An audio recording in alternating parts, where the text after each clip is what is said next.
Live. Oh. Well, now everybody's gonna see. The other thing about so the other thing about StreamYard is I cannot mute the stream and have us be able to hear each other. There's no like green room. Okay. Unfortunately, like there's no because we're not on a separate call. Like the stream is the call. Yeah. So, oh well, but that's fine. It's just a little bit different. Like I would love to be able to like have this up and then have the audio just private, but I don't think they have that as an option. Oh well. Oh well. This stream has already gotten you 1 new follower. That's awesome. I mean, it was me, but like. Hey, that's all that matters. Build up those numbers. Exactly. That's not true. Now, are you guys do you have vacation or time off for the holidays? I'm taking off starting Thursday, just for a week and a half. But I'm not going anywhere. I'm just gonna take off. That's nice. That's what I did. What's that, Nelson? I said those are sometimes the best vacations. Yeah. Right. I feel like normally we're going somewhere, meeting up with family or whatever, but the whole rest of my family is in California. We live in Michigan, so my sister lives kind of north of LA. Oh, what part of that? I'm north of LA. She lives in. It's called Oxnard. Oxnard. That's where she lives. Dude, that sounds made up. That's the same county. It does sound made up, but it's a real place. It's actually the largest city by population in Ventura County. Oh, really? That's where our Costco is Oxnard. Well, Dave, when I go visit my sister, which I have to eventually, I'll let you know. That'd be wonderful. That's cool. That's awesome. I'm 30 you have to visit your brother. Well, yeah, my brother lives in Philly. Yeah. So, which is out by everybody else. Except Nelson. Nelson will just go to Gen Con and say hi. That'll be fun. I normally work the day after Christmas, and this year Christmas is on a Saturday, so I have a long weekend. I'm pumped to have 2 Saturdays off back to back because of the new year. Oh, right. Yeah. Yeah. That's fantastic. Well, for whatever reason, my company was like obsessed with not carrying over vacation liability or some such. So they said, use it or lose it. We don't get to carry over any days. So everybody is like off the whole rest of the year, it seems like. We have vacation carryover. Normally we have a certain number of weeks we can carry over. It's limited. Like you can't get more than double your usual vacation allotment. It caps it. But because of COVID, they increased the cap like by double. That's nice. That's nice. It is. They're gradually ramping it back down because if everyone did it at once, it'd be kind of a liability. But they're trying to be flexible. I don't know enough about finance to understand how that works, how the people's untaken vacation counts as like money against the company on the books. I've never understood that. Technically, it's even like a earned wage. So like for me, the end of the year, I'm in billing, and then I'm also like kind of in finance with my company that I do all of our payroll. So I know like all of that stuff, and I've been dealing with like, it was kind of bad because we left for PAX, and then I came back to like year-end reporting for payroll and stuff, and it was a lot. Yeah. And I'll deal with that for the next like 3 weeks probably. Oh yeah, this is probably like a busy time of year for you. Oh yeah, it's great. Yeah, it's just the opposite for me. Like being an engineer, it's like nobody goes into office right now. But if we were, it'd be like empty offices. Everybody's gone. They just make up their vacation, as far as I can tell. And that's fine. That's what I do anyway. So. What kind of engineering, Ben? Well, I went to school for chemical engineering, and I have worked in various chemical plants. Now I do process automation, so I like do programming for chemical plants. Okay. It's like for manufacture. Yes. Wow. Holy smokes. Ooh. It's witchcraft. I can't Nice. We'll see. This is what, your third dress tonight? Out of control. Lovely. Who's the designer? Yeah, who are you wearing? Who are you I'm wearing Salvation Army. Ooh. I have no idea. Okay, here's the moment. We'll just kind of pretend. For everybody tuned into the live stream, we are going to start in like 1 minute. We're just like chit-chatting or whatever. If anybody wants to know the nitty-gritty details, I use StreamYard. We don't have a green room or anything like that, so we're just chit-chatting here. But we're going to start. We're going to start in a little bit. It's almost 9 o'clock. We'll start 9 on the dot, or as close to as I can get. And we will talk board games, not year-end finance protocols. Well, whatever, we had to make it obvious. And that's why I was we on this call. Once you're here, you're stuck. So I want to learn about accruals. Come on. Yeah. Right? I mean, I did have a pretty healthy budget for PAX, so ooh, year-end finances did work out. there you go. I appreciate that you budgeted for it. I feel like I would just kind of go and I'd be like, whatever. You'd We'll be see like, what well, happens. that was a hot mess. Like I the did day a after. pro move. So we got our Airbnb with a group of our friends back in January. I did it right away, and I paid for it right away. And then people didn't pay me back until we started getting our badges. That I decided all of that extra money that we got for their shares was our spending money, and it went pretty well. That's good thinking. Yeah. Yeah, I saw you got an early release copy of that Arnak expansion. I'm so jealous. My pre-order is not supposed to arrive until maybe January, but with the shipping crisis and everything, who knows? Yeah. So, That's gonna be me with Merchants of the Dark Road. I'll be waiting. You didn't pick up a copy while you're at PAX? No, because we backed it. And I don't know. Oh, then you would have had 2. You could have played it 2 at the same time, like chess or something like that. Roberto had already grabbed it. That I was like, I can borrow his until I get mine. Because we also pre-ordered it and we couldn't wait. So honestly, it'll probably be here until our actual copy shows up. But we do want to play it maybe tomorrow in the morning. But out there, world, we're gonna have a second copy. So if you want to buy it, let me know. Contact us immediately. Oh no, Pippa's here. All right, are you ready? Let's get this show on the road. Yeah. How about we get started? Our cat. I know, I heard that too. Sorry. She's loves to jump up and destroy, and so. I appreciate the enthusiasm. I want this enthusiasm from the chat. I appreciate that, Bryce. Yeah, Bryce. Bryce. Awesome, excellent. All right, well let's get started here. Hello, everyone, and welcome to a very special bonus episode of the Date Night Dice podcast. What makes this episode special is we are talking Game of the Year with the Boardvengers. This is the second annual Game of the Year discussion for the Boardvengers. Who are the Boardvengers, you might ask? Well, they're sort of a group that is coming together to produce online content, talk about board games in all kinds of different ways and different, I don't know, things that they like. I don't know, what the heck's the Boardvengers? We don't really know, so. I'm having a good time, and I am really excited every time we get together, all together to talk about stuff, and I've super been looking forward to our Game of the Year discussion. So, what I'm going to do, because people listening to this probably know who Date Night Dice is, but you may or may not know who all the other Boardvengers are. So I will introduce them right now, and then you can get to know them. So, first off, we have Roberto, right in the middle of the stream here. Yeah, there he is, waving. Hello, Roberto. According to him, he's a hairstylist and board game enthusiast. He's known as Sheer Boredom on Instagram, Sheer Boredom Table Talk on YouTube. He does awesome interviews with people from the board gaming community. He runs giveaways, and apparently horribly explains games on TikTok. So I got to put TikTok back on my phone so I can see these horrible explanations. Is this true? Is this accurate? This is absolutely accurate. I started doing that recently with Too Many Bones, and I did Space Base. So it's in its infancy. So I got to do it. Also, Sheer Boredom, horrible for SEO, but here we are. We're good. Right. I write normal boredom all the time, and then I have to back it up and be like, no, it's boredom. So for anybody who doesn't know, it's BOARDOM, like a board game. And sheer like scissors. Like cutting. Like sheer. like sheer. Cutting. Sheer. Yeah. So for anybody also who's listening to this on the audio, we streamed this live to YouTube and to Twitch. So if you would like to see a video version of this, you can go look up Date Night Dice on YouTube. You will find the video version there. If you'd rather see everybody instead. Everybody who's tuning in live, thank you for being here.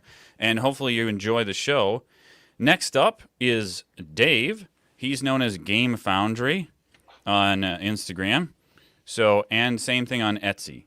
He sells 3D printed game components, which we have his Everdell little walnut game component containers, and they're super cool. They really like them. He's got a bunch of awesome stuff on there. But did you know? I did not. His day job is that he is an architect working to help the world, or at least California, get to carbon neutrality. I say we stop the show now and just talk about that. Yeah. We're going to do a whole hour on carbon. Yeah. You can explain to us how that works. It is now your TED Talk, sir. Yes. The floor is yours. No. Don't get me started. But I do have a soft spot in my heart for Fatal Lacerda's there's CO2. So okay. Oh yeah, there you go. Great game. Do you have the first or the second edition of that game? I have the second edition, not the Kickstarter, but it's the second edition. I've never played. I've always wanted to. Never played that game. I would love to give it a try. It's a good simulation of kind of racing against the carbon clock. So. All right, well, next up, we have Professor Meg. Meg is a self-proclaimed board game addict with a love of bright colors and fantasy, which is super obvious if you go and look at her Instagram feed, which I can't get enough of. I watch Meg every day, put all of her stuff up on Instagram. You can find her on Instagram as Professor Meg at conventions or sometimes at the bottom of a board game box. More than sometimes, maybe. Yeah. Hello. I don't know. Hi, Meg. Thanks for joining us. I'm just happy to be here. I'm happy we're doing this again. Right. I agree. I'm always so happy when we get together. It feels official now that it's our second year in a row. This is a second annual thing now. Right. I know. I can't believe that. The second annual Boardvengers Game of the Year, right? It's not. It's official. Well, look how we're dressed, right? Oh. I know. We set the standard now. All right. Next up, Nelson from Fantasy and Some Flights podcast. He is the co-host with Dalton, where he talks about board games and books while enjoying a drink, which is always the most fascinating part of the podcast, I think, because they talk about all kinds of whiskeys that I don't know anything about, and I want to try every single one of them, which I could never afford to do. That's true. Please don't. I'm sorry to put that temptation in front of you. For our budget, just watch him. And they've been talking about some affordable ones lately, and also I always hear you're big fans of Jameson, and Jameson's affordable. That's true. Easy drinking. It's a good one. There we go. Look, he's got it right there. Oh, nice. We did shots of Jameson at PAX. Yeah, we did. We did. I also heard a story about Nelson fighting a bear and saving a child in Alaska. I can't confirm or deny. It's just out there. You were the one who said it. I didn't say it. I just heard a rumor. He might have just wrestled it. Yeah, okay. Just a little legally, something, I'm not allowed to talk about it. So. Okay. Right. Wait, sorry. We'll move on. Oh, look, here we go. We have a confirmed comment. Jameson is great, so now we know. I thought it was going to be about the bear. Can confirm. Bear. I can confirm I was there at the event. Can confirm. Yeah. The bear was real. Now, we may or may not. Oh, look at this perfect timing. Just as I'm about to introduce him. There he is. I was going to say we're missing two, but here comes one. So who just joined is Jason from D20 Woodworking. He makes handmade board game accessories and is a board game streamer, which I've watched a few of his streams because I'm trying to figure out how the heck to use OBS. And I saw you guys making games look cool with multiple camera shots, and we're lucky that this is running right now. We'll just put it that way. Yeah, I pay someone to do it, so don't worry. My business is way in the red. It's really bad. Makes us feel better. Anyway, according to Jason himself, he makes awesome card holders and component holders and streams games. So go check him out. Go check out his stuff he makes, his content, whatever. And are you just in time? Are you just off the road? You flew in and jumped in the stream? Yes, absolutely. We drove really fast on the highway, and it was great. And then I got changed while the wife put the kids to bed. She's literally being my waitress right now and getting me drinks. So and you're in a suit. I feel like and what I'm is happening? As StreamYards was loading, I was getting changed. So luckily the camera popped up just the right time. You're right. It looks pretty good for just throwing it on there. Oh, I know, right? Yeah, I would be. Yeah, I've already changed Well 3 done. times, so I mean, so don't worry about it. You're good. I you're good. appreciate another necktie. I was feeling the odd man out, so thank Yeah. you. I got you, we Dave, have a lot every of bow time. ties here. I didn't realize I said like a bow tie trend. I kind of grabbed it as a joke, but that's the in It thing. just looks so good that I had to follow. It's does. very It's true. awards Really show. does. Yeah. And I don't own a bow tie. Is that weird? I don't even have one. I don't think that's Neither weird do at I. all. Do you? Yeah. me neither. Do you own a tie? Maybe like one? Of course I own. I got a bunch of ties. What are you talking about? I don't think he does. I They're haven't- like dusty in the back of the closet. Well, if it's at all. been a while Okay. since I've had to get dressed up. Okay. It's true.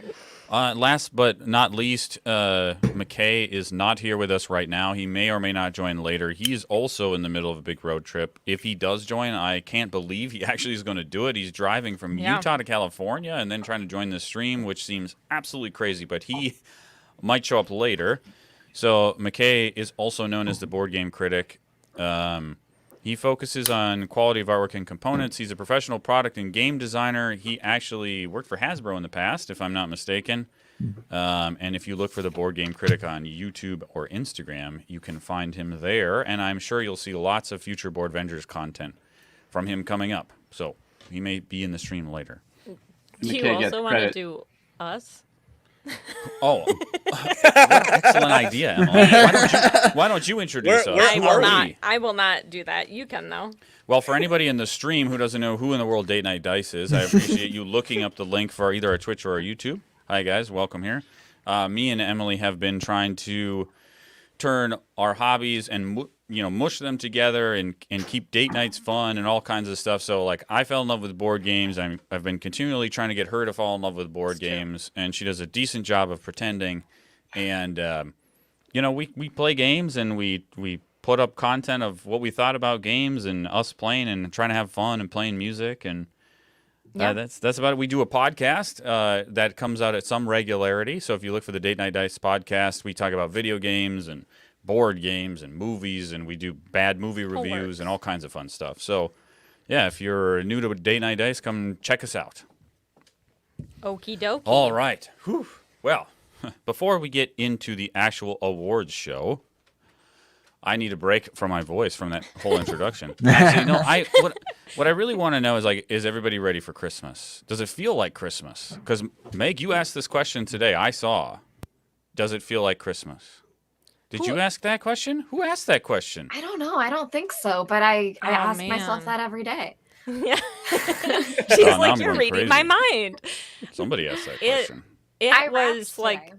it was like 60 degrees like yesterday, which definitely did not feel like Christmas. Today was 30 and we had like a little bit of snow, so it feels a little more like Christmas. But I also still can't believe it's like soon. Which in my mind I'm like, I got time. And like you said, Meg, I still have to like wrap stuff. Like I have lots to do. So I'm surprisingly almost done. Almost. nice. Like maybe tomorrow and I'll be done. So Well, I'm in Southern Ooh, California, so 60 degrees definitely feels like Christmas. Oh my Man, god! yeah, I was Oh gonna Oh say. my god! You guys got out like the parkas, you got the winter gear out. Oh for- yeah, it drops below 70, and we got all the gear on. Yep, mittens and earmuffs. Oh, man. Below 70. Man, well, it finally snowed here today. We didn't have any snow until very recently. It was weirdly warm. I got a little bit of snow too. Okay, so we're getting there. Some of us are getting there. We got none. We got none. Aw, Oh, I didn't mention, and I do appreciate another yeah. comment from Bryce here. Congrats on McKay's Kickstarter snack time. He's not even here to hear these congratulations, but it was cool to see it hit all the stretch goals. Yeah, That looking is forward true. to it. That's Awesome. gonna be a fun one. Ben's beer Yeah. exploded over to the left I'm, here, you so see, he's yes, holding. I am holding this foaming over beer. You have to shout about Don't it get now. it on the suit. It's just dripping all over the Don't floor. get it on the It's suit. making a huge mess. He's just like as it explodes over there. What are you doing? Do you need help? I just everybody ignore me. Oh wait, and really, just on the Christmas theme, really quick, does anyone buy board games for like family and friends for Christmas, or do you just like wait? Is it like you always buy them a board game? Too many bones. Yeah. Okay. We all are. You were like, here's my MasterCard if you would like to purchase all the. Everybody gets too many bones. Everybody, multiple. Like. It's like Homer getting the bowling ball for Marge, right? Oh, Yes, well, exactly. I can, right? Yeah. You engraved it, Homer. That's the ball's name. Oh, that's so good. I bought a decent amount of games this year. I usually kind of do, but I don't want to say them because they make me look bad. But a lot of my side of the family got games. But then I can get games for Dan that we both want. That works, yeah. And that's kind of the thing I do, that I'll buy a game we've both been eyeing, and then I get a new game for Christmas too. Yeah. Wow, wouldn't that be nice? You know what? You better watch it, Punk, because... It really would, Ben. So you could get a game for you and for her. Yeah, good idea. You can do form. Oh my! If Emily unwrapped a board game for Christmas, the eye roll I would receive, you have no idea. No, because it's not that it's a board game for Christmas. It would be a board game only he enjoys, and I go, "What do you want me to do with this? Like, do you want to bring this to your game night? Like, what do you?" What? It's Christmas. I went all out. I got the whole Eagle Griffin Vitalis Lacerda line, all the big boxes. I did the $900 pledge. Oh my God, no, that is no. I've gotten you a few games before, but at this point, I'm like, we might as well just pick them up together because otherwise, it's gonna be a mess. That's true. So I haven't done that. Every time a board game shows up, it feels like Christmas. It feels like It Christmas. does, doesn't it? Yeah. Roberto, I do you think buy that your might son? as well be wrapping paper. Yeah. Right. Roberto, do you get games for you and your son to play? Or do you just have the games? Both A and B. Yeah. He'll take games to his mom's house, but they're not anywhere near. I think he has Terraforming Mars over there and Marvel Champions and some other stuff. Good. But Marvel Villainous, he loves playing that with them. Fun ones. But nothing like what we have here. So yeah, All right, that's gateway fun, though. games over there. No. I feel like Yeah. those are pretty good ones. So. Yeah. Does he do the Emily eye roll when he unwraps a board game? My kids and Emily are both very good at that. Oh, another board game. Well, like, it's nothing different. What Christmas is all year round then with you? Like, I feel like... That's right. That's why it's so great to live with me. I'll move in. It's fine. There you go. We'll play games together. We'll invite Jason over for the next Christmas. Jason's coming over. Perfect. Just get him a gear lock. He'll be happy. There you go. You only have to do that much, man. Oh, man. Okay, well... We put up our tree 2 weeks ago before we went to PAX, and it only has 4 ornaments on it. So we are not in the Christmas spirit in this household. We gotta. What is happening? Yeah, we have to put the ornaments up or decorate or something because Christmas is next week, and there's nothing Christmassy in this house. I have a legit question for that. How does one put up a tree, put 4 ornaments, and go, no, this is good, and then let's go do something? Like, I get the tree part, but how do you get 4 ornaments? Right. Yeah, I feel like if I have them out, like I have them all out. Yeah, that's how we are. Yeah, that is a great question. One of them is a Captain America shield, which actually is now on top of something as a decoration. So there's that one. One was a little penguin that was forgotten last year to put away. So I put it back on the tree. Oh, I thought you were going to say it was like still on the tree. You know, like a... He took it off last year's The tree. tree's looking really It bright. was a hidden penguin just hanging out. Edgar, our dog, got groomed, and PetSmart or one of the pet things. They took his photograph and put him in a little ornament. So we got that this year. And Kate got a Yankee Swap gift that was a pyramid of toilet paper. That's awesome. You guys need to get into the Christmas spirit. It's from here until Christmas. It's only hot cocoa and Hallmark movies. Just Christmas. And you need to decorate that tree. Come on. Agreed. You need to make a trip to Frankenmuth, Michigan, and go to Bronner's, the world's largest Christmas store, true. open 363 days a year, and do your Christmas shopping there. It's a little insane. Buy your new $20 ornament every year. That's what you need to do. That is. You get to the front and you're like, holy shit. When it's like buying board games, but it's just Christmas ornaments, and you're like, but you can't take them back at that point. They're already wrapping them, so you're in. I was actually thinking for next year to see if I can get some scythe ornaments or something, get board game pieces, like little figures.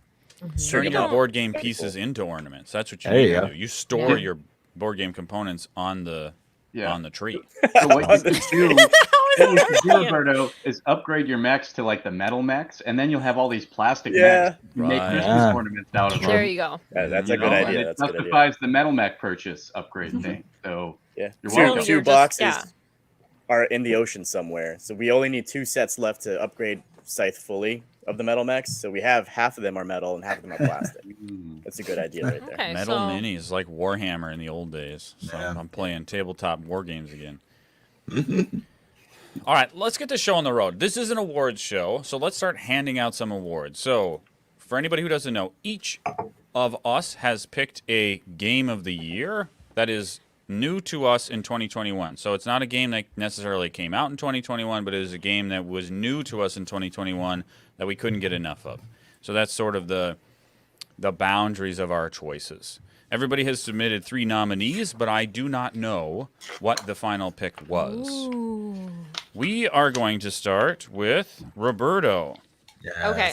So I wanted to tell everybody's game style, kind of what they play normally. Okay. Roberto's is very vague, so it is. He likes all kinds of games, as you will see from his nominees. Which, okay, I guess here we go. All right. Let's get crazy.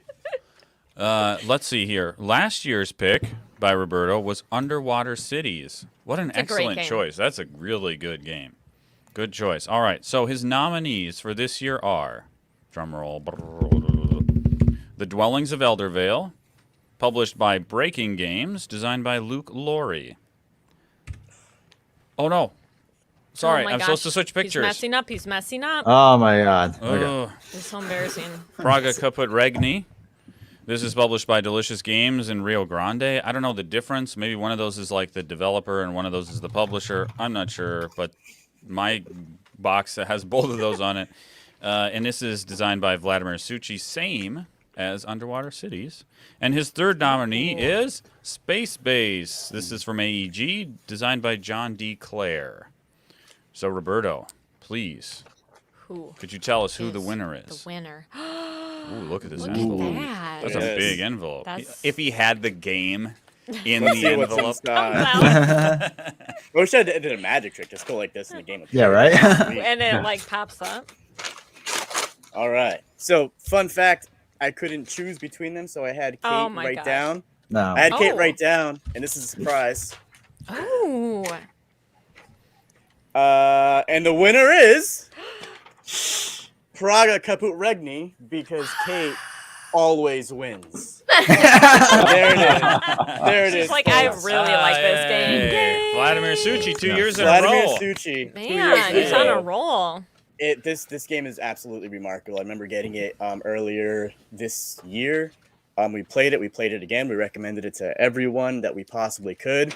You ended up playing it with the action wheel. That's something that I had never experienced before, with the action selection wheel, the action crane, and the point salad. I mean, I've had turns in this game where I get 80 points in one turn just because I decided to put a building down, and it triggered so many different things. So it's super satisfying.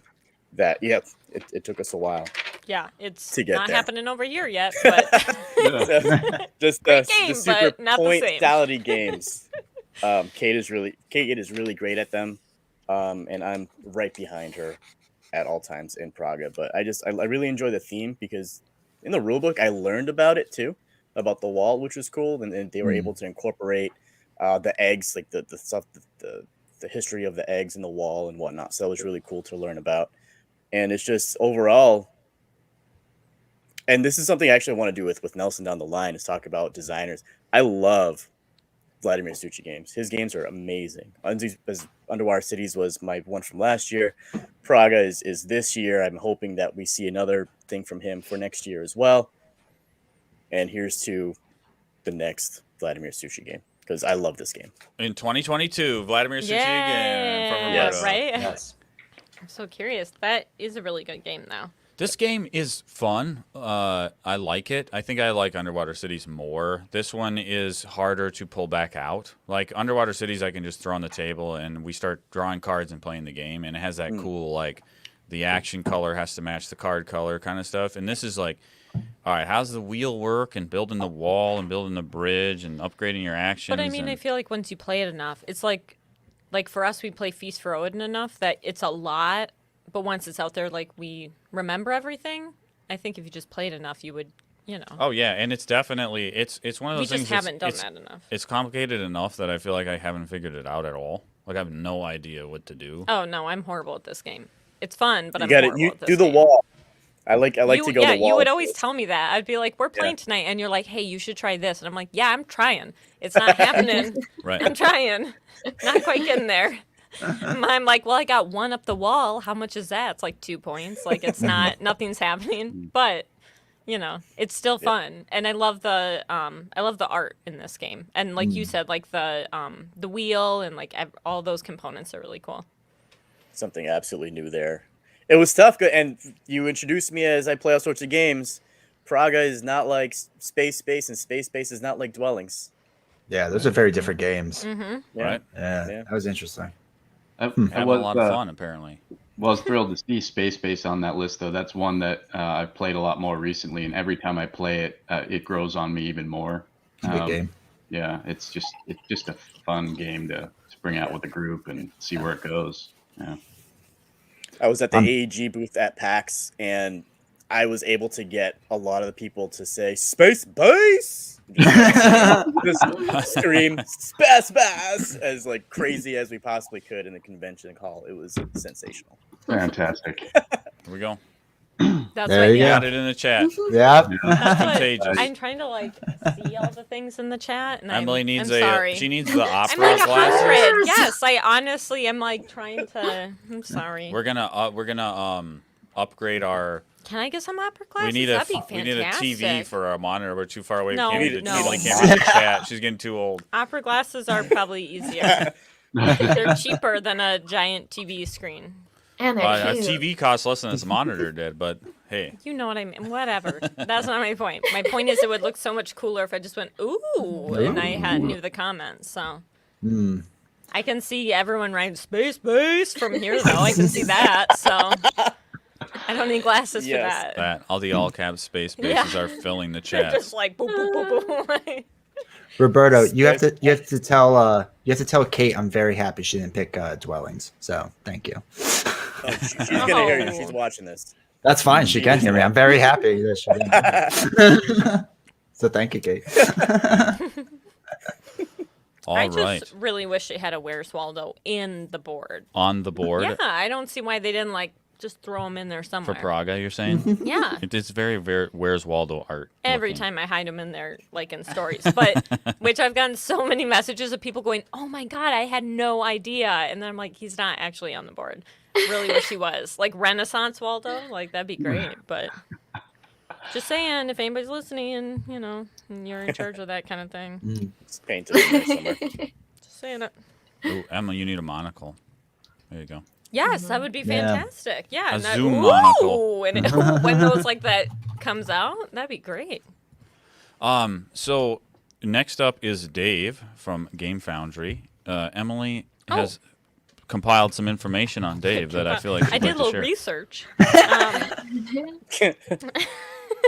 He Googled Dave. Went through the I think I'm about to learn This is something what, myself. yeah, this is what came up when I Googled Dave.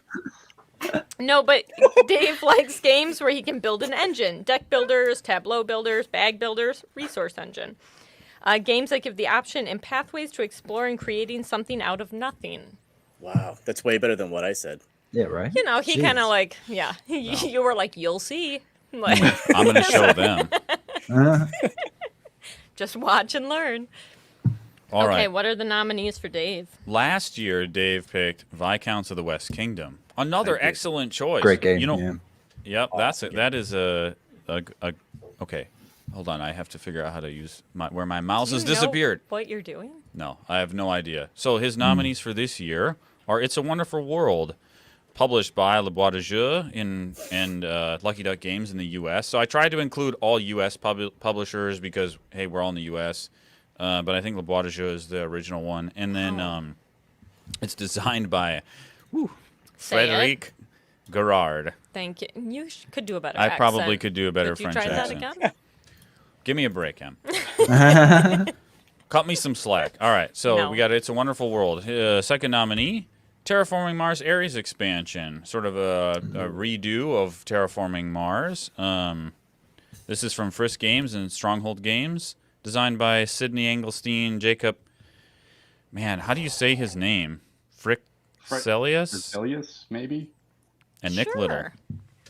And Lost Ruins of Arnak from CGE, Czech Games Edition, designed by Elwin and Min. So, Dave, could you please share with us? I can hardly wait to nice envelope. Find out who I actually picked here. Yeah, I like the idea that everyone just got an envelope and they go, I don't know what I mean. Yeah, right. Somebody handed me this. Somebody sent this to me. I'm not quite sure. And the Boardvengers goes to Yes. Terraforming Mars. Okay. Nice one. Nice. So this is a game. You noted in the intro how much I enjoy games where you start with nothing or very little and you just build up this crazy engine. And this one definitely does that. This actually marries two of my top 10 all-time games. When we first talked, Roberta, the first time we ever did an interview, we talked about how at the end, Terraforming Mars is my desert island game, right? I could take that and be on a desert island and be happy forever, right? And it marries that with Roll for the Galaxy is like one of my all-time favorites as well, with the action selection and multiplayers choosing things. You're trying to guess, okay, what are you going to pick? Because I also want to do that, but I want to do this other thing too. So there's that great dynamic there, and it just brings together some of the my favorite games. They call it the Terraforming Mars card game, but there's a board and you've got your player board with your bits. So it's a lot more than just cards. It's not like like Castles of Burgundy, the card game is just cards, right? This one's kind of, but Terraforming Mars Lite, I don't think quite had the same ring to it, but nonetheless, this has been a really fun way to kind of take that great Terraforming Mars experience and get really the essence of it in just hour and a half maybe instead of 3 hours potentially, depending on your player count. I still love the original. I mean, I will play the original in a heartbeat. I still really enjoy the way it builds, but this just gives you a similar but different experience in a great way that I just really have enjoyed tremendously. Nice. That was going to be my question, was what is the play time? Because I really felt like like Emily and I played a lot of Race for the Galaxy back in the day, and it felt like Terraforming Mars was sort of a step up of like, what if we turned Race for the Galaxy into a board game? What if you had a giant deck of cards, but then you turned that into a board game where you build a tableau and a board and all this kind of stuff? And then it's funny how now it circles back around. It was like, what if we actually married those two games? And then I was hoping it made it a little faster, because Terraforming Mars is really hard to get out on a weeknight. Right. Yeah, that's true. It's so long. Yep. Once you have the flow of it and you kind of understand some of the cards and how they work together, you could bang this one out, easily in 90 minutes. Maybe even a two-player, you might even be able to do it in just over an hour. Wow. They sell this at Target, by the way. I will say, is that like a late Christmas present? I would go for the collector's edition over the retail edition just for the double-layered boards. There's some other nice things about that, some extra cards and all that, and it was supposed to be Kickstarter exclusive, but somehow it's also on Amazon and a number of other retailers, which is, fine. But nonetheless, favorite, it's the same issue people had with the original Terraforming Mars player boards. It's just this flimsy little thing, and those cubes are where you're tracking everything. And if you knock the table, like, okay, I guess I was here. I don't remember. I don't. Right. Yeah. Oh yeah. Man. All right. Well, you may have just made a sale of Ares edition of Terraforming Mars, because you're welcome. Stronghold. This sounds game. awesome, man. Yeah. It is true. We bought it for a normal Secret one Santa, is so long. and we may just keep it. We're gonna do a Yankee swap or something. What are you gonna send something to Secret Santa then, or are you just ditching them? What are you putting in there? Are you ruining their Christmas? It's a Yankee swap. Got them confused. We bought it for a Yankee swap for in a couple weeks. Well, after that, we'd probably just keep it or something. Buy another copy. I think it sounds like you've made your decision. Yes. Yeah. Well, you already said you bought 2 copies of Merchants of the Dark Road, So just swipe stick one of that in those and make in somebody there. really happy. Yeah. Get crazy. No, he's not gonna give that up. He's like, No. okay, psychos. That's like, not gonna happen. So there's a question in the chat whether if you had to just keep one, would I just keep Ares? And I would say I would probably prefer the full experience of the main game, but I have space in my collection for both, or I would definitely keep them both. That's a It tricky would be a one. tough thing. I would have trouble getting rid of either of them because they fill different niches for me. But Ooh, here we go. yeah. Oh, that's cake. Excellent. Sorry, I'm going crazy here. But you That could is get by tricky. with just one or the other, depending on your preference. Oh, Would you man, prefer to keep just the Ares expedition or roll for the galaxy then? Oh.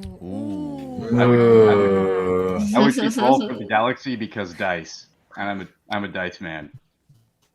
We still haven't played Roll for the Galaxy. I've heard good things, but I'm so bad at dice, which I know you thought that wasn't a thing. I am. I'm real bad at dice. We are going to get on Board Game Arena, and we are going to meet from across the other ends of the country, and we're going to do this. Okay. Excellent. You can't be a bad dice roller in a digital version. You have You seen can't. You me, can blame and the you've told internet. me I'm bad at it. It's the algorithm then. You're a bad dice roller. Maybe I'm you're just bad at horrible at playing it. dice games. Maybe you do poor strategies No, that your 'cause, dice then emphasize. Like, you will watch me and you're like, God, that's a shitty roll. Like, like, every time I roll dice, it is the worst roll you could roll. I'm not even kidding. It is horrible. This is true. It is. It is. Every To the time we point where talk I'm about like- this, I feel so bad because I roll so well. I roll well all the time. I'm so, like, whatever the worst thing you could get, that's every time I roll. So, I don't Man, know. I do have to get better at watching but I the chat still want to here. try. Oh, Yeah, sorry. I know you. Look at this. You could use a little. I begged Emily to buy me a stupid stick microphone. Ryan, they were $100. I said It not would have been before great. Christmas. I That's would have it? a giant XLR cable. Jason, I was kick gonna. Jason off quick. 'cause Nope, he's can't. being that. I can't. I He's was. in. Jason I is was the worst gonna- influence. Yeah, okay. The best. So Thank we you. need to mute Jason right now. No. No, I was gonna be on a separate camera I on a would've set. loved a- That stupid microphone. Where you have to always keep flipping it around yourself I when you're wish. walking and you're like kind of doing the. Yes. Yeah. but Please, somebody speak sense. I to her. actually was going to buy you one, but they were all sold out on Amazon. Yes. And then the Here we next go. one was way too expensive. $100 well Yes. spent. This Exactly. person needs Yes, to be kicked out yes. right And- now. Get yes. the And then a Plinko machine too for like in between each For, person, like, right? What do we play tonight? And Mini it's like, games. Just Yep. saying. Who goes next? Oh my god. Okay. It's We the need- Roberto Right. again. Oh, every time. Okay, so now we have a year to build a Plinko machine. So, you know. I'll make some out of wood for you. It's fine. Yeah. Next You're up, the guy. for our game of the year, we have Professor Meg. Okay. Get ready, so, Meg. Why'd you say it like that? Like you were gonna. Because of what Emily has prepared for you over here. It's what they told me. It's not like I made up Don't stuff. pull back the curtain. Okay, sorry.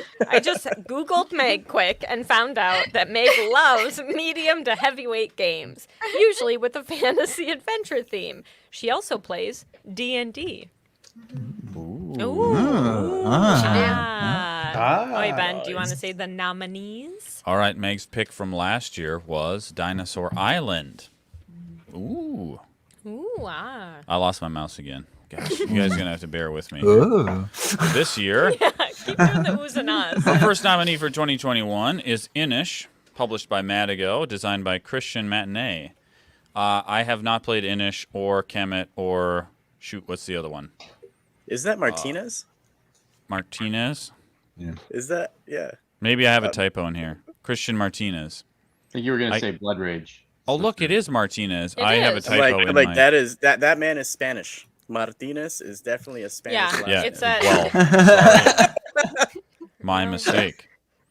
We have to stop now. We messed Yeah, up. this is I embarrassing. do appreciate Start over. the Sorry. pronunciation. So sorry. Let's do it. Yeah. You know what? Restart I the had- stream. Let's redo I have it. heard Innis. I've heard From the Inish. Right. I looked up how to pronounce this because if I'm going to say this in front of people, I want to say it correctly. And the first one I looked up was wrong, and I was like, no, I got to find like an Irish pronunciation website of how you say this word. Wait, how do you say it's it? Inish. Inish, okay. Inish. Let's see what's up next. We have The Adventures of Robin Hood. This is published by Cosmos and designed by Michael Menzel. Finally, Beast from Studio Midhall. This is a Kickstarter game, right? Has the Kickstarter happened, or is the Kickstarter going to happen? It's happened. It's funded. I think they're not at the point where it's not going out yet. It'll be next year. But the campaign's over. Well, here everybody can check my spelling that I made in my own sheet here. This is designed by Aaron Midhall, Ellen Midhall, and Asar Peterson. You don't want to be called up. I messed up the other one. That is like one of those you wake up at 3 a.m. and you're like, I'm so stupid. Like that. I could have done that way differently. Dang it. Gosh, dang it. And the winner is. This is why I said I wasn't doing that part, though. I was like, and this is my envelope. Oh. Yes. And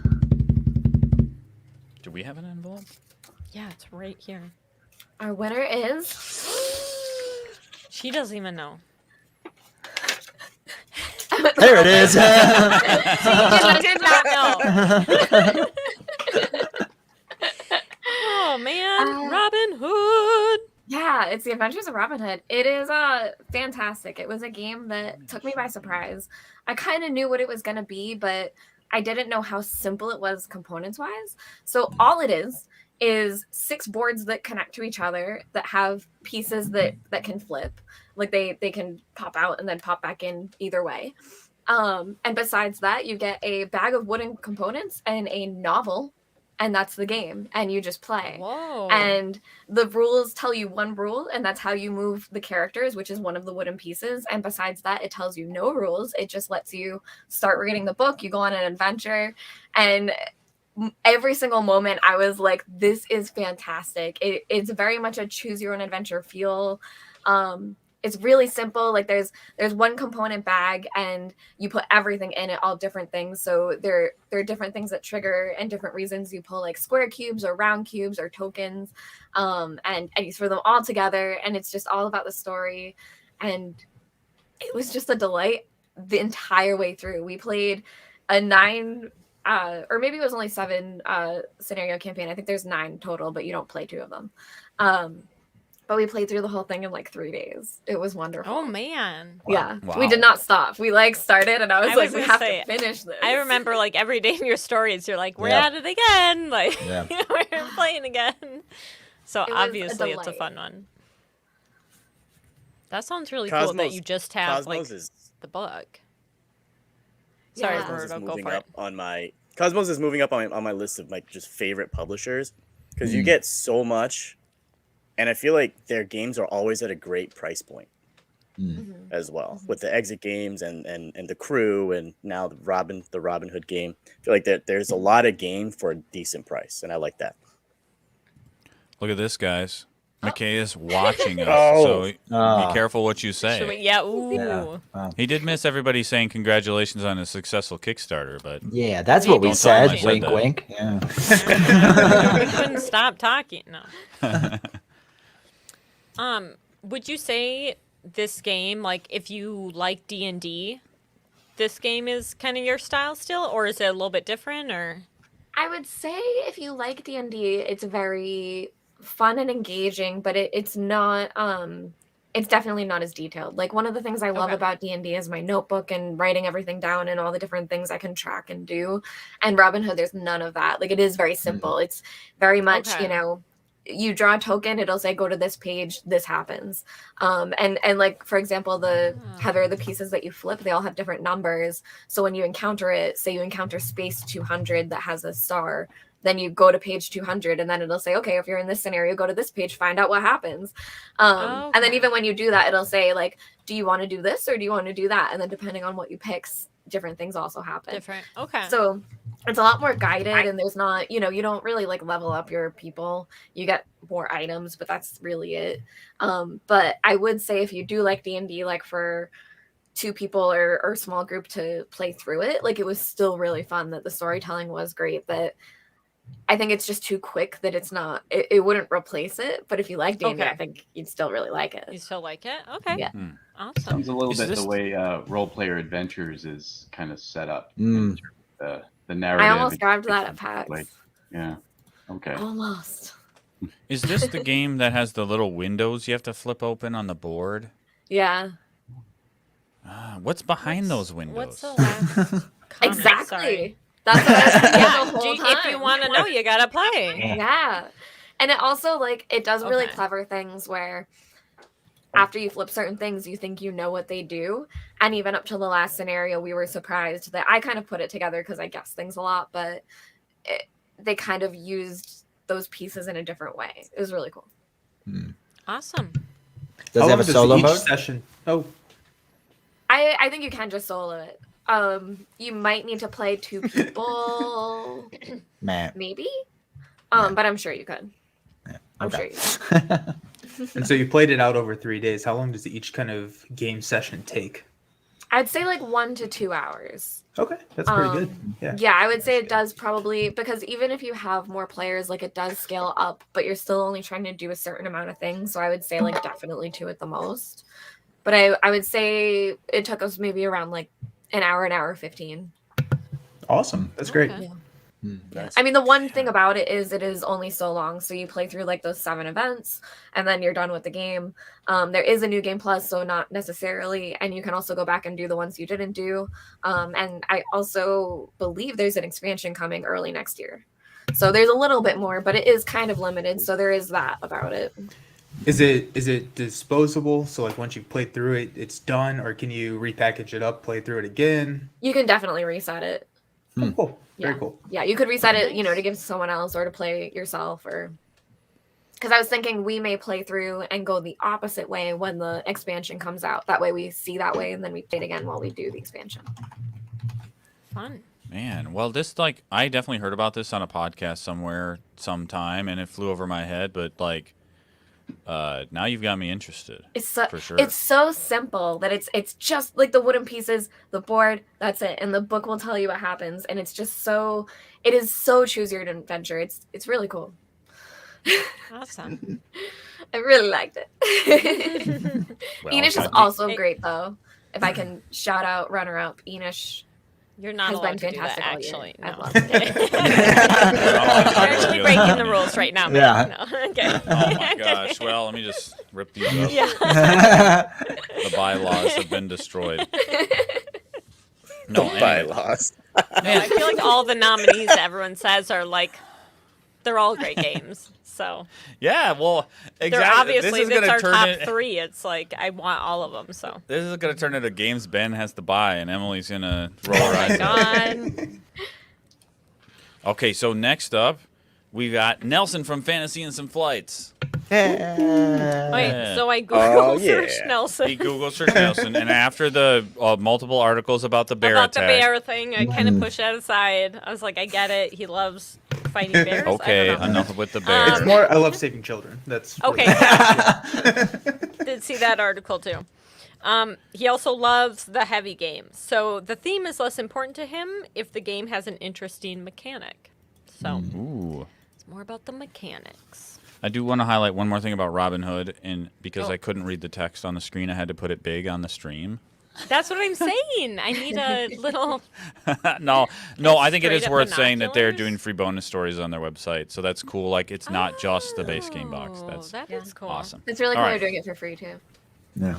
Yeah, exactly. Okay, Nelson, last year you picked the Vital Lacerda game On Mars. Ooh. Excellent choice. I have never heard anybody say anything but good things about On Mars. But this year the nominees are 18 Chesapeake. This is designed by All Aboard Games. No, published by All Aboard Games. Designed by Scott Peterson. The second nominee is Marvel Champions. Oh, give it to me. Designed by Fantasy Flight Games, or published by Fantasy Flight Games. What is happening with me right now? So we need a new host.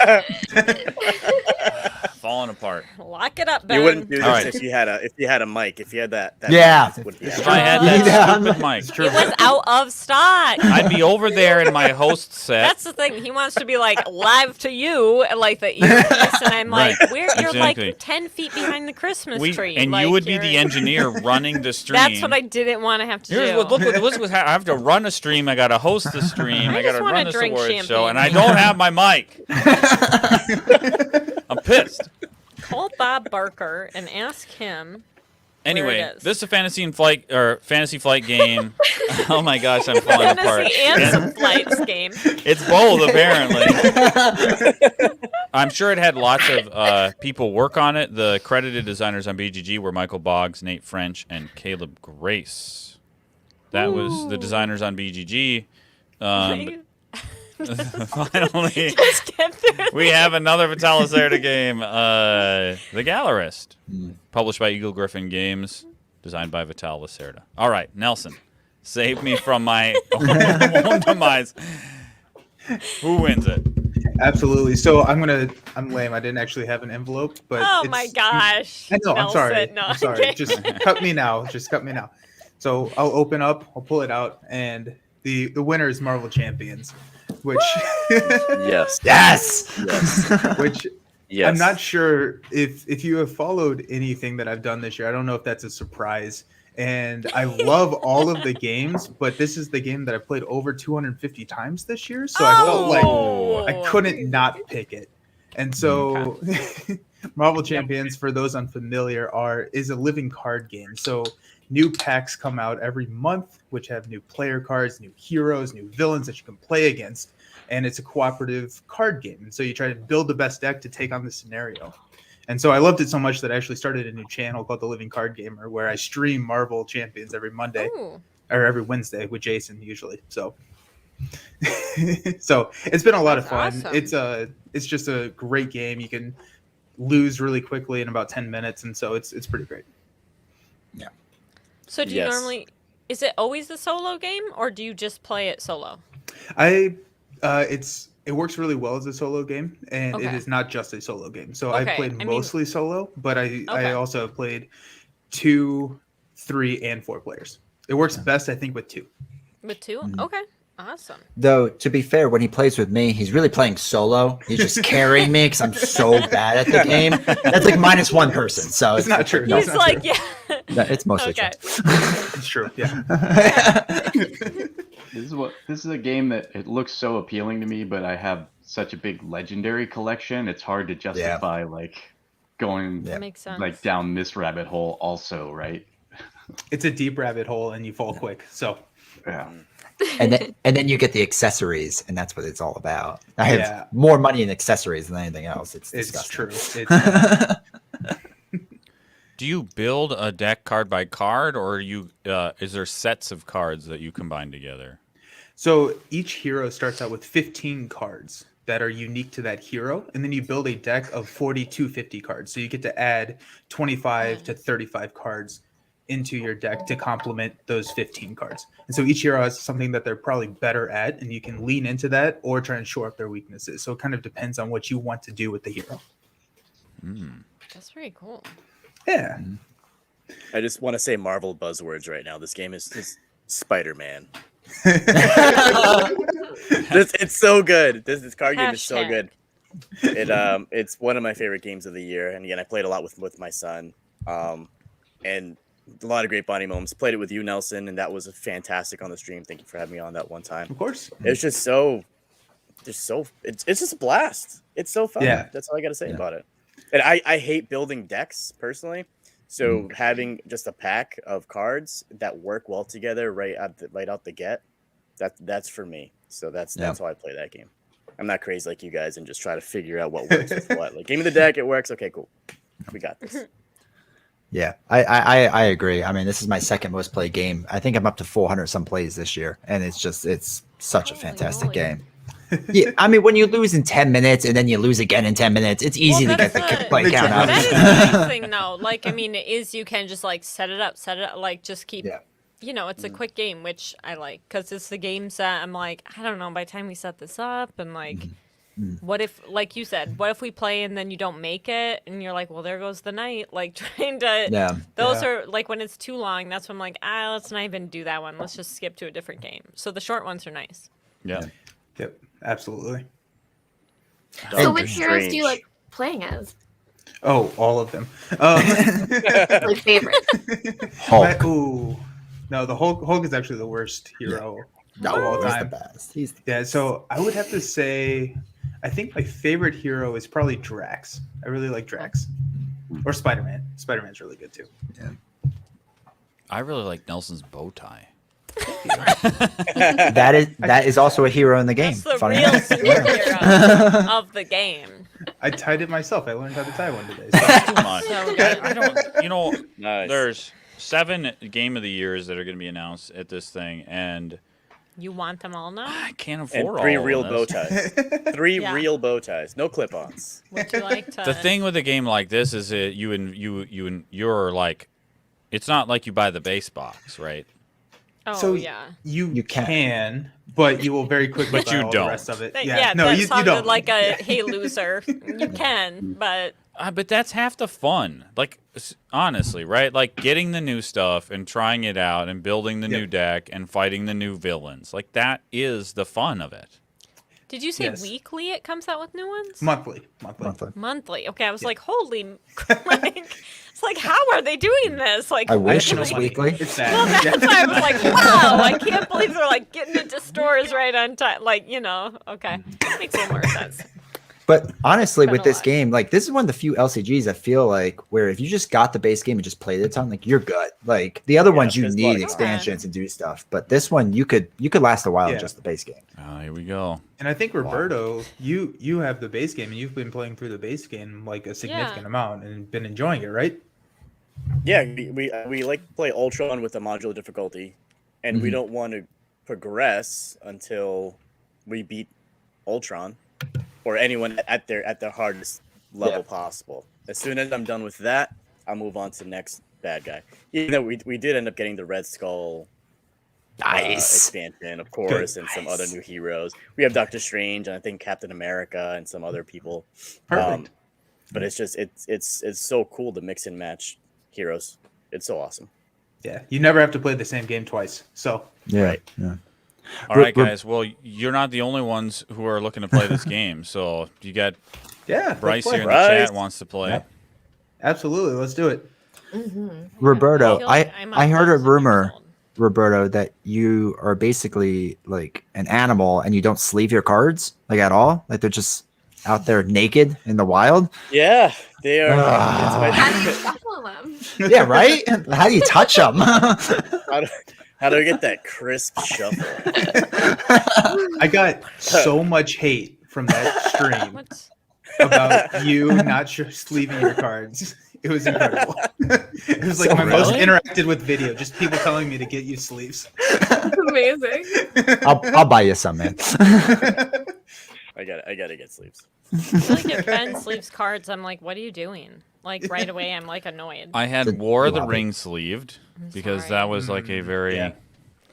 thing. It was Yeah. a special thing. Yeah. Do we? No, we didn't. Sorry. I like to Did I sleeve bring that games where it gets shuffled a lot, but when you're talking a collection like Legendary or Champions or anything like that, I mean, you're in for like could be thousands of sleeves.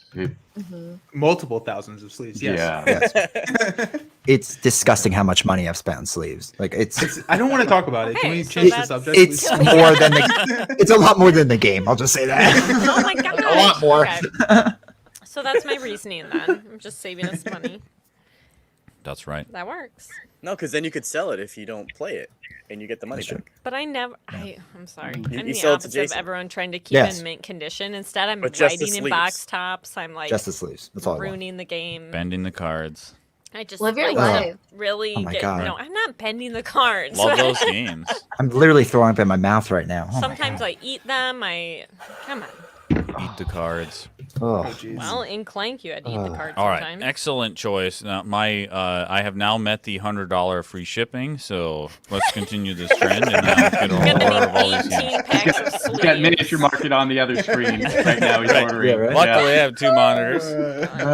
Yes. we need to stop now then. All right, who's up next? Wow. That was It's beautiful. us. I like that. That was beautiful. Day Night Dice. Day Night Dice is next. Emily, could you tell me a little bit about Day Night Dice? I Googled us. It was crazy. She looked it up. Okay, so most of the time I feel like we have different play styles. I like more medium weight games. You would go like crazy, heavyweight, engine building, the whole works. Let's I feel get like nuts. there's no limit to your game Oh, style. you want a game that takes a week to play? I'm in. Ooh, that's not Bury me in board games. So When I die, bury me in a Ticket to Ride size box. Yeah, right. You better. why Ticket to Ride? I just That's the enjoy standard the Kallax coffin. game size. We're not putting you on an IKEA Put me shelf. on the shelf. What is happening? All right. Put me in anyway. Gloomhaven. Yeah, Gloomhaven would fit a little bit better. But most of the time when we talk about games on here, it's 2-player date night games. So even if Ben might want a heavier game, too bad. So sad. So here's our nominees for 2-player date night games. Woo! All right. Last year we chose Everdell, which I stand by. I think that was a Well, fun that didn't sound choice. consistent. Like, Should we talk about this for a little bit? yeah, it's couples therapy right Yeah. now. No. No, Tell me how you that feel, is- Ben. You just want it to be heavier, and I enjoy that there's cute animals. I in like it. that they keep Let's be coming out with serious. expansions, so I keep getting to make it bigger. I don't know. It's fun. There's lots of cards. Wow. Good time. You know what? You know what? Look, I stand by my wife's Okay. decisions. we This got? year, our nominees are The Lost Ruins of Arnak from CGE, Czech Games Edition, designed by Elwin and Min. Mm-hmm. This is a cheater, because the first time we played the Taverns of Tiefenthal was at the very end of December. Like December 28th 2020. of Doesn't It count. was like right at the end, and we had to sneak it in there because we played it then, and we played it a whole bunch this year. Like, I couldn't not put this in the nominees. for cheaters. No Yeah. spoilers. Technically, This you game played is- it since the last time we convened for our Game of the Year. so it counts. Exactly. Right. Ah.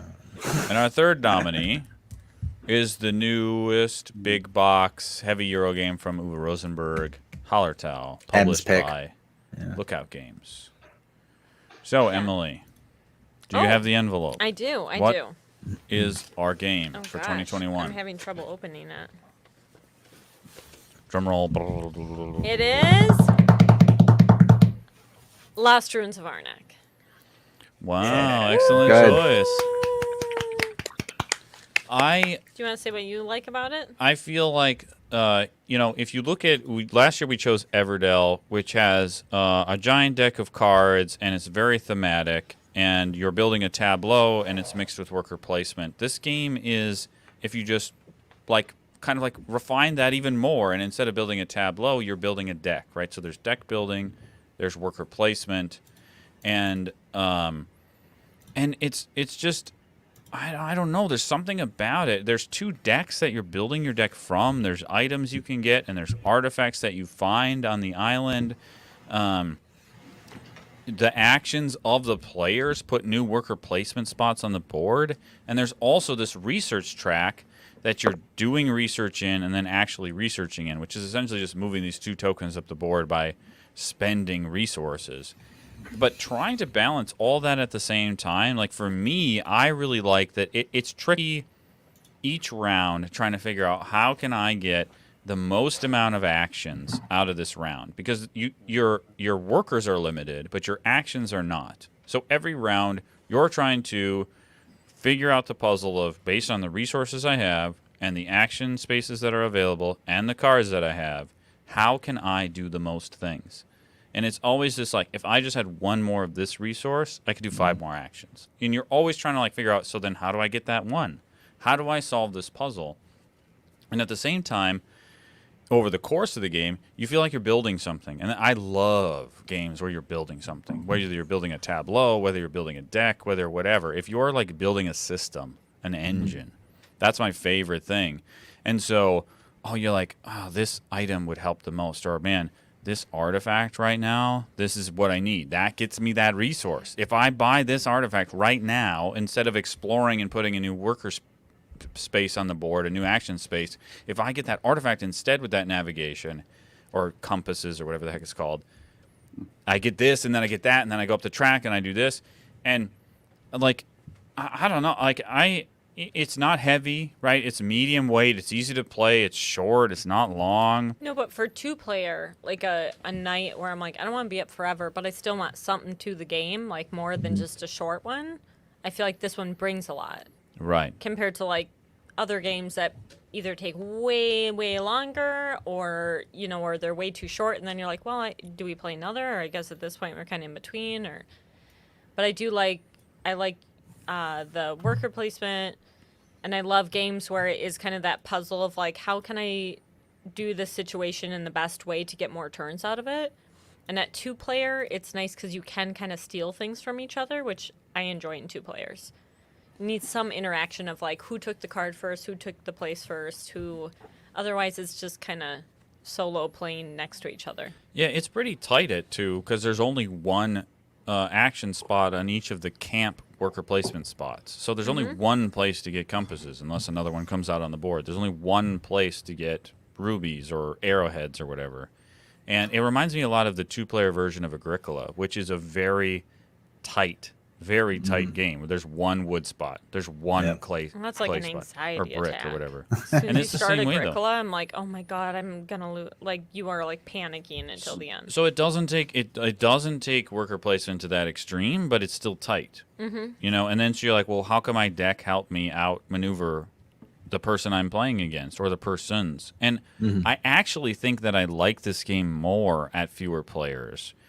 The one advantage at 3 or even 4 players is more spaces come out on the board, which is good, which is great. You get to see more stuff come out and more options, which is cool. Yeah. But you see so much of the 2 decks, the decks that you buy stuff from, the items and the artifacts, it loses a little bit of its magic.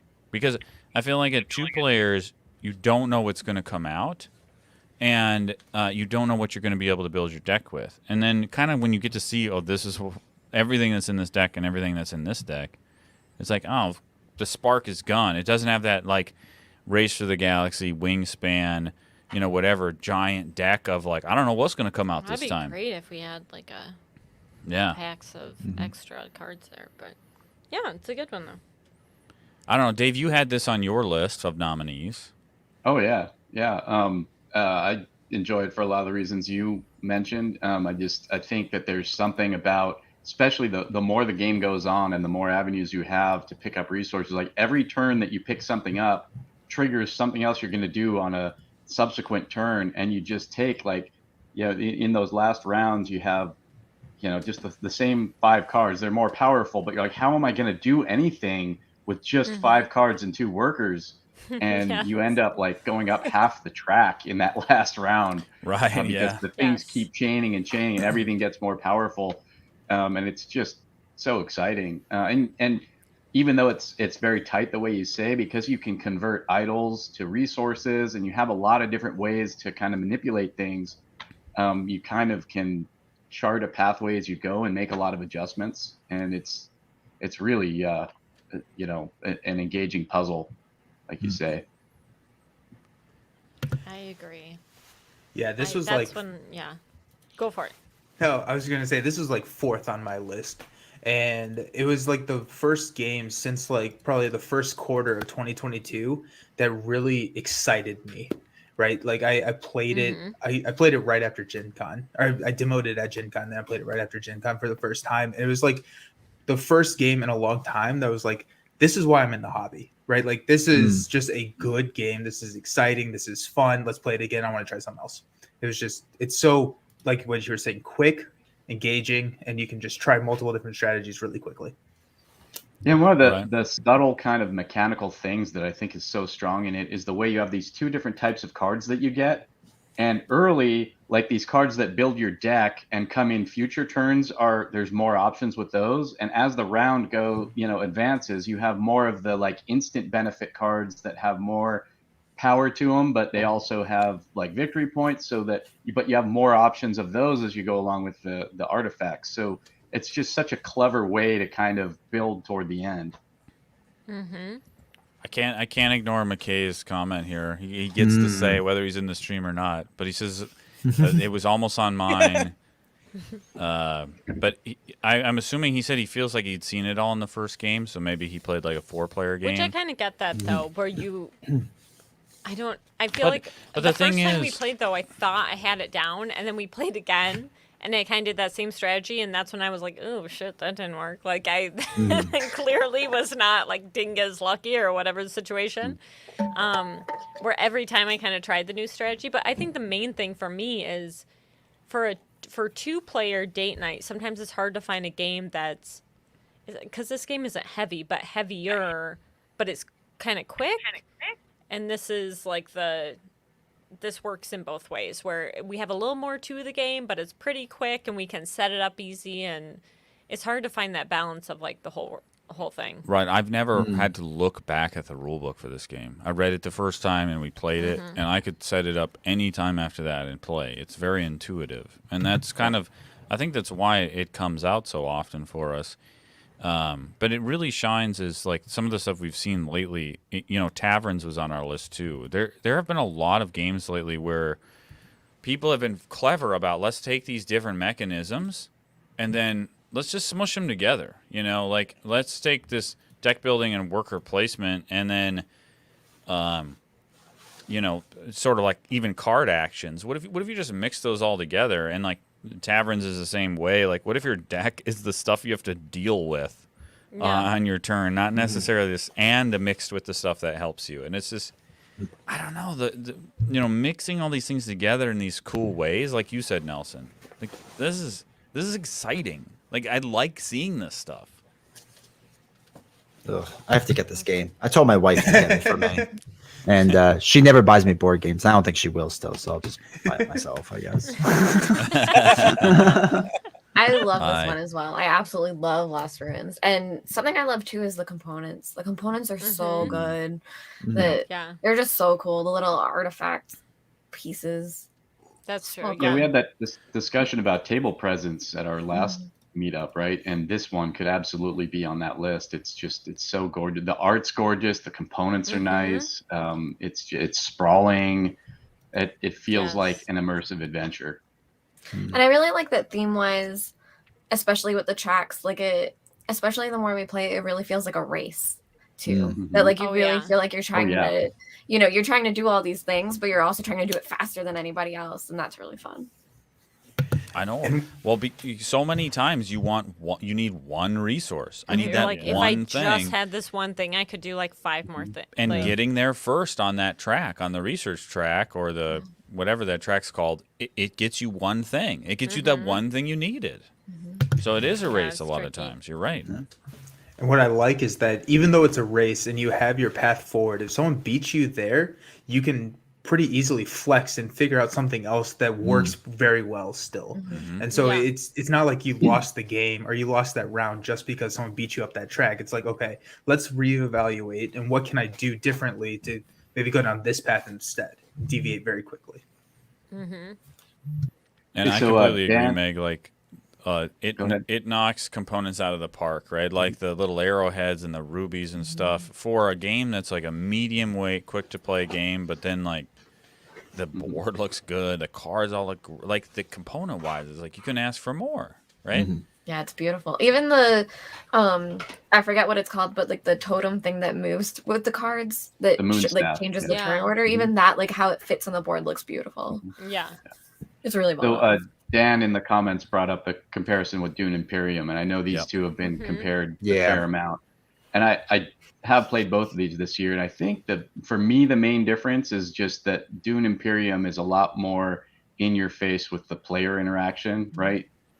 So if, like me, you kind of tend towards solo game or multiplayer solitaire with a little bit of interaction and racing for spaces versus like really having to like fight over stuff, I lean towards Arnak for that reason. I mean, I really enjoy them both, but I think that's the distinction in my mind. I think too, for the two, where I started off really loving Ascension as a deck builder and it's just a deck builder, I think that Dune, you rely more on the cards, whereas Arnak, you're kind of relying on that balance of everything and how you can pay through stuff. Dune, it's a lot more of just the deck builder. I mean, obviously you're doing a lot, but you rely a lot more on the cards. Well, Dave. I was going to say, it's interesting, Dave, what you brought up, because I feel like Arnak and Dune were compared so much, and I'm tight in the solo community, and they say the same exact thing as you, that we're like, Dune is a great game, just maybe not a great game for solo, versus Arnak is a fantastic game for solo and every other player account. So awesome. Yeah, but you don't get to talk about the spice melange. Oh the my Bene God! Gesserit. Don't even. I mean, I'll just talk about it. It's not part of the game. Yeah, we can talk about Dune while we play Ben Arnak. will never stop. He just likes saying like. I just like saying the words. They're weird. They're great words. God. The Okay. Muad'Dib. No, All right, I'll stop. Somebody stop him. We're trying. Well, all right. By process of elimination, Jason, I feel like it must be obvious that you're next. It's a lot of pressure being last. It's got to be What really did you find good, on right? Google? And I just searched Jason. There's a lot of info out there, so. There is it? Jason is a solo gamer looking to share his love of solo games with the community. He believes that the fewer people playing a game with him, the better chance he has of winning. Way to lead into it. That's true. So he's doing really good on the winning track due to the solo playing situation. Give me a so, break. Funny enough, my win rate's 40%. So I don't know. I mean, that's just For how much you complained about being said you're the solo gamer, to lean into it that hard on the stream. you should have seen what I originally wrote. It was a lot rougher. Oh, Ben, what are the nominees? Oh, the nominees. Yeah, well, what did I pick? What did I pick? Last year The you said too greatest many game ever? bones. Yeah. Yes. Oh. And he's not allowed to pick too many bones again. Yeah, sorry. Too bad. He picked too many bones again. I knew it. I I knew he picked it. supplied me with that fake nominee. Yep, I Like, just picked 3 yeah. random games. Exactly. All right, this year's nominees Okay. are You the can do it. first Got it. one. I am all over the place right now. Hello. I'm looking right at my paper, and it's like it's made out of hieroglyphics. We have Veil Wraith. This is published by Hall or Nothing Productions, designed by Tristan Hall. Okay. The second nominee is Unsettled. Is this the correct box for Unsettled? Yeah. This is the one where you're on planets or something like that, right? Correct. Yeah. You're like scientists and you're crashed onto a planet. Yep. I just heard about this. This sounds really cool. Anyway, this is designed by Orange Nebula LLC. Published by Orange Nebula, designed by Mark Needlinger and Tom Matson. Doing my best here. Crushing And it. the third nominee is Spire's End. This was self-published by Greg Favreau. Oh. I was expecting winner too many is- bones in there somewhere. I really was Yeah. like, thinking, okay, is it And Undertow? the winner is too Which many one is it? bones. That was so funny. I should have had too many bones like snuck in the middle. Like just 3 too many bones in a row. Made bones, but with a mustache drawn on the Yeah. character. They're all little glasses and Yeah, called it Moss Bones. I'm just a that is simple good. man. and it's like spelled a little bit different. It's like too bad. many bones. Yeah, it's just. All right, so what is The winner is- Well, yeah, it's fascinating because what are it, 2 solo games and 1 doesn't have a solo mode. So okay, interesting. Oh So- my gosh, are you? All right, gonna... and let's see. Now he My has to think of paper. the answer. My paper Yeah, I is feel like it's blank. He's That's just weird. like. No, it it's says bones. too many bones. it's an ad for Unfathomable. It came in an LCG box. I just wanted to have a piece of paper to hold. That's all it was. But my pick is the only non-solo game, Unsettled by Orange Nebula. Oh. I know it's really, really weird to pick this. I'll be honest. When I was going through these games, at first I was like, well, I have to pick Veil Wraith because it's probably the best pure solo only game I played this year. But Unsettled is fantastic. Technically, you're not allowed to play it solo according to them, but you can. That's for sure. And yeah, they because it was brought up during Kickstarter. Like, oh, is this a solo game? They're like, no. They're like, well, can you play it solo? They're like, if you want. I was like, all right, so it's a solo game. Perfect. Yeah. But yes, so this is a sandbox survival game in a bizarre and wondrous reaches of deep space. The way the game works essentially is the box that you showed, Ben, is the general box that has all your kind of main components in it. So your player boards, your game pieces, all that fun stuff. Then the planets you play in come in different boxes. And there's about 6 of them, I think, out right now. So that's just the main game box. You can fit 2 planets in there. But there's 6 other planet boxes. Each planet has 3 scenarios in it, I think. And what's so fascinating to me about this game is it's basically you are on this planet. Every single planet is vastly different, where it tries to bend the rules as much as possible without breaking them. And there's no conflict in the game whatsoever. You're just trying to do certain objectives to survive, to do certain things to make the planet better, habitable, whatever your quest is for that game. And it's got a great story element to it. They're very, very, I don't know if snarky is the right word, but kind of sarcastic in their games. So it's got kind of a good vibe with the story.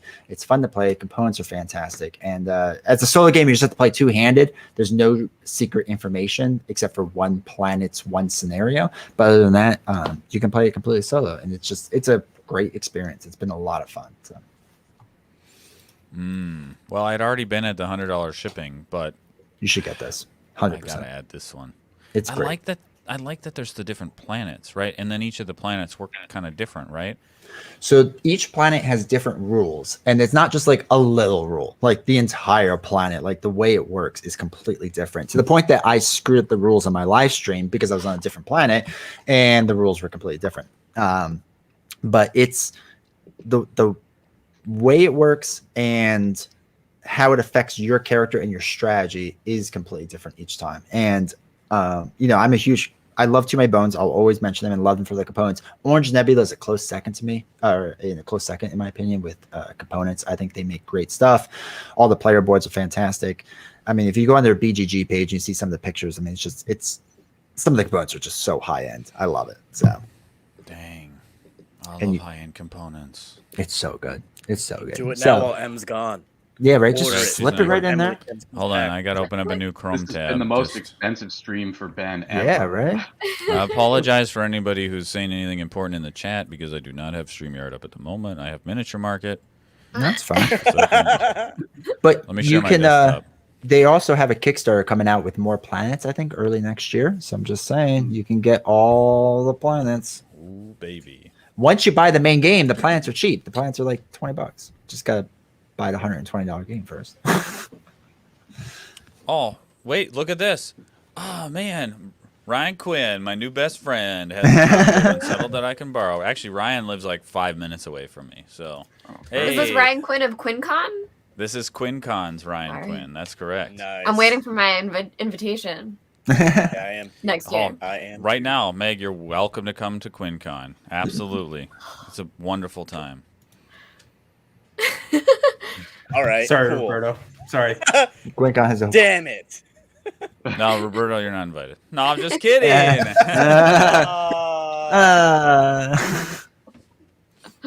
Well, excellent. All right. No, Quinn will want to play with me. I can't just borrow it from him. Come over, or we'll come over there and we'll play with you, Quinn. That's a better option. You get to play it too. I already have a shelf that's actually full of games I've borrowed from Ryan. I have One Small Step, which is a 2-player space race game, and then At the Gates of Loyang, classic Uwe Rosenberg game, and then Tai Long, which is like a 2-player abstract strategy game that we haven't played yet. We gotta knock those out. Get them off the shelf. Yeah. Ryan's still MVP. Yeah, it's honestly not that hard of a game to learn either. Like once it's put in front of you and someone goes, no, you just do these like 3 actions with these dice and whatever. You're like, oh, like it's a very simple game to get into. It's just you die a lot. See, you would love Quinn, Jason, because he is also a Too Many Bones fan, and that he's the only guy I played Too Many Bones with. He sounds like a fantastic man, a great American patriot. I love him. Exactly. A gentleman and a scholar. Yes, 100%. Precisely. 100%. So who here has Too Many Bones now? I do. Of Jason last year. Look at all those hands. You're welcome. Nice. Chip Theory, you can send me the check now. Yeah. I need actual Wait, community. Yes. Is Ben and M the only people that don't have it now? Well, Oh no.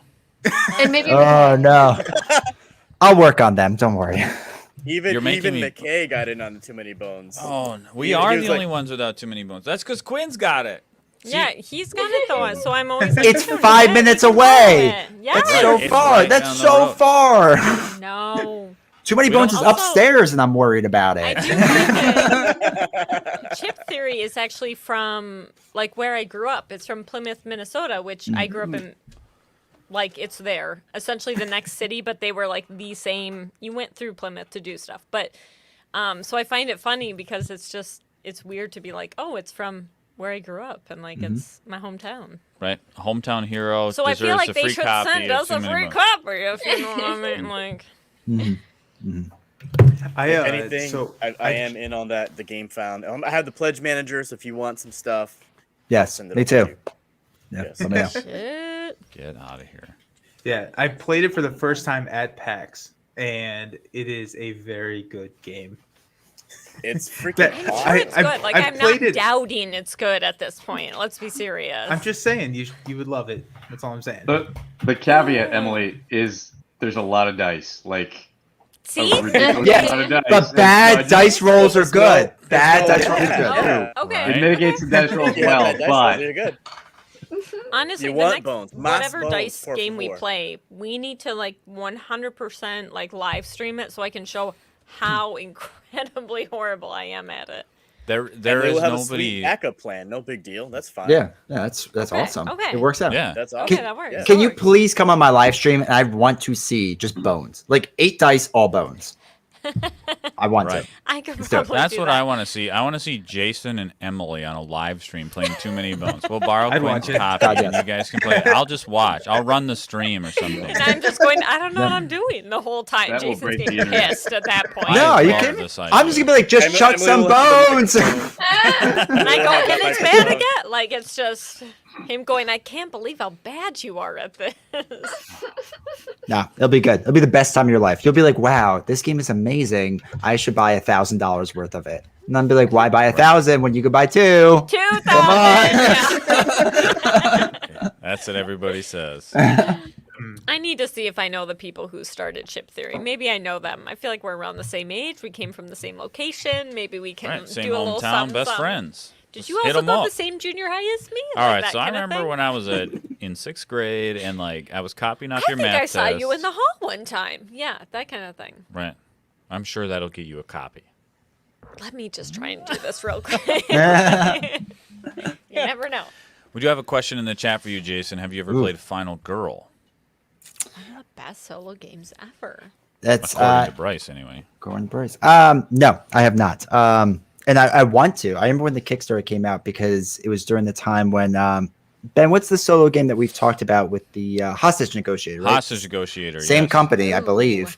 And because of that, I was like, oh, I should get in on Final Girl. But the problem is, I don't like horror movies. I don't like the horror genre. So I stayed away from it. And I was like, I don't know if I really like that. So if I find a copy, floating around for cheap, I'll probably get it and try it. But I have not tried yet, just because the theme turned me off. Because I'm not a horror person. Oh, horror. Oh, no. No. Well, Same. guys, No. I think I guess it depends on how much horror. Sorry. Oh, I'm I'm the sorry. person who listens to murder podcasts, so I'm definitely that person. you're always trying to get me scared. I don't know why you always want me to be so scared all the Trying time. to get you scared. I just enjoy. You're like obsessed with me being Yeah, scared. But that's I don't not know. that's not horror. That's just like factual Exactly. information. That's Yeah. exactly. I'll agree there. I'm not a fan of gore. Yeah. Like gory stuff in movies, like no thanks. Mystery murder? Yeah, sure, I'm right there. Yeah, Okay, no. we datelining it? I'm there. Okay. I get that. But yeah. I don't need So- to see like I yeah. just started like my true crime fell down that hole. What is your favorite like murder podcast right now? Well, I listen to My Favorite Murder, which I love. But there's oh my gosh, hold on. Oh There god. we go. Giddy up. Y'all are No, Podcast I part don't have two. that much. Podcast part 2. Podcast part 2 is us talking about podcasts. No, but the How do you this one sleep? isn't really murdery, but the podcast Criminal is fantastic. That one's so good.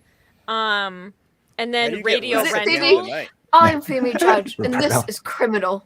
Exactly. And she's like, the way she talks the first time I heard it, I was like, I don't know what the fuck is going on right now. It's so soothing. Where is this person from? And then later when you hear it, you're like, yes, Phoebe, we are talking about crime. You are so happy to be best friends with Phoebe. Radio Rental's really good because people tell like their own kind of creepy stories.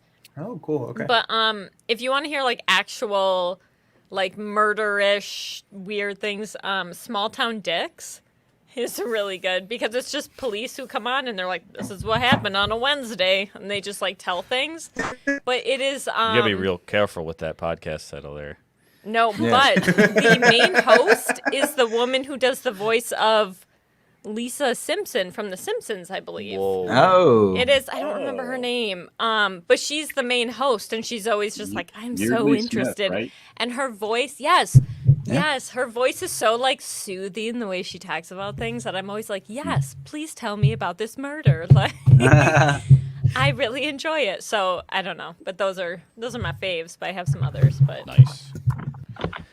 All right, guys. Sorry. I have a final game for us now all a murder. because McKay was not apparently was not able to make it, and that's totally fine, right? He's traveling a long time for his know, I either feel like he's vacation so or close, family trip or though. whatever. I mean, unless he's live streaming from the car, I don't want to torture somebody with that. But he did provide his nominees. However, I have no idea what his pick for a winner was. So we need Too to many votes. determine. Wait, but he said We he can prefers vote. medium Yeah, to we'll vote. heavyweight games, but he has 4 kids under 7, so he sticks to mostly games that take less than an hour and a half to play. Okay. Too many All bones. right. Got it. Okay. Cool. So we'll all just decide. I'm for not him. even going to pull them up then because Yep. We got we it. know Pick the too many answer. Congrats. bones. Congrats. All right, his first Oh. nominee, Lost Wow. Ruins of Arnak. Excellent choice. Though he I said agree. he already told us it wasn't Arnak, Yeah, it's so I not guess that. Arnak's off the list. It's So like we're playing a little mystery game. You Right? got a 50-50 Here we shot. go. That's good. we had a 50-50 shot. His other 2 choices were Aeon's End. And he said Aeon's End, and I don't know if it was Aeon's End Legacy, which more recently came out, or actual Aeon's End. Or Yeah. This is He from likes Mini that Boards and game a Cards. lot. Yeah. Designed by Kevin Riley. And our final nominee is the Arkham Horror LCG Arkham for Horror. Fantasy Flight Games. You think Arkham Horror? Well, just We because all I like discussed Arkham you? Horror, so Yeah. that's why. Marvel But if I was to Champions really in pick, it'd be the Aeon's End. universe. Yeah. Aeon's Yeah. End? Yeah, I think it'd be Aeon's End. I I think it'd be Aeon's End. Yeah, same. feel like he was watching not that long I think that's a ago, good like, guess. Yeah. Yeah. I'm Yeah, he leaning needs to towards that. confirm this. Confirm or deny. So why is it Aeon's? I've never played Aeon's End. Somebody tell me about this game. Has Does anyone anybody played know? Aeon's End? I haven't Oh my played it, but I gosh. know a bit about it just because it's so popular on a lot of the solo forums and Yeah. has been for a long time. It's a deck builder, but it's a deck builder where you you don't shuffle. You kind of decide the order that things will come in. So you have a lot more control in kind of what your future hands are going to be in the order of the way the cards. Yeah. And there's these kind of these guardians of the void or the you know the can't remember the word for it, but you know you're basically battling those guys that are kind of guarding these portals, and you know you're a mage, and I guess there's different powers that the different heroes have, and yeah, Yes. Bryce knows a lot I let's see. Yeah. I mean, the big hook is I that was you gonna don't say. shuffle your deck. That's like the big hook Yeah. of it. That's interesting. Yeah. Oh, you like okay. Fight different, but the bosses are very asymmetric. But you don't shuffle the deck. You like set the discard pile and you like flip it over or something. Pretty As much. you discard stuff. Okay. I think you put it on the bottom of your deck Yeah. when you discard. Yeah. I was trying to see if he ever told us who he picked. I don't think he ever I did. don't- I don't want to know. We already picked. I- We But- picked. We picked. If it's Arkham Horror, we could talk about that for a while because I know that game. So what was a nominee? Is the card we can game better still- than the third edition of the board game?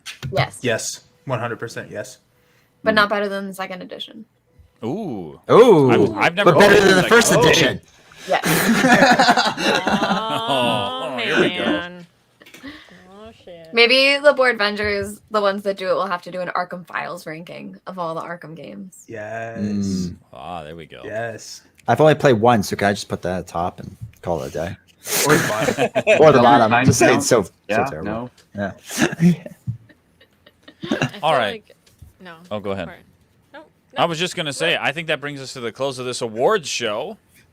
I have had a wonderful time, and I thank everybody for their contributions. And what a great chance to get together and talk about the stuff we played this year. I think that's my favorite thing about this is not to necessarily see what are the winners in each category. I love that you guys all supplied nominees because I got to see everything that you liked this year, and it gave me like such good ideas for stuff I need to try, need to play, stuff I want to like go out there and get or borrow from people or like look for chances to play. Like I said, Quinn's got some of these games. We talked about Too Many Bones. We got to play Too Many Bones. We need to have Ryan on, obviously. We'll pull Quinn on. He can talk about how awesome Too Many Bones is. We need to show Ryan's Perfect. collection. Where it's like, I also think from the selections, it seems like maybe the Boardvengers game of the year was Lost Ruins of Arnak. I think we would all yeah, average it out was. that most of us I would not put up a fight on that one. Yeah. Oh, I thought you were gonna be like, nope. No, I'm on board with that. Yep. I never played it, so Yeah. stinks. Aw. He just said he wants it for Christmas. Yeah, he's like, I wish No. I could have it, but And you hate can it. come- Details. My opinion changed. As long as we don't pick Too Many Bones, he's gonna be pissed. So It's true. Yeah, fact check true. I need to find those junior high classmates of mine. all right. So for everybody here and everybody online watching the streams and everybody listening to this audio in the future and everybody watching the recordings of these streams, thanks for tuning in. And we'll see you guys next time with the Day Night Dice podcast and the Boardvengers in the future into 2022. So thanks, guys, and see you later. Have a good night. Thank you all. Take care. Bye. Bye. Can